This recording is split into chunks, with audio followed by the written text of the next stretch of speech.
Pri mikrofóne Palináč z týmu Olympik, ktorí v šlágeri prvej top ligy remisovali 0-0 z TFS. Pali, bol to taký súboj, kedy ani jeden z týmov nechcel prehrať?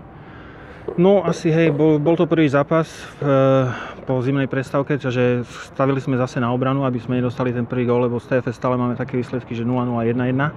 A snažili sme sa teda nedostať gól, vyšlo to tak, že sme nedali ani gól, ale na prvý zápas myslím si celkom dobre. Máme 3 zranených hráčov, celá záloha nám je vypadnutá až ďalšie 3 týždne, takže teraz nebudeme veľmi kombinačne hrať.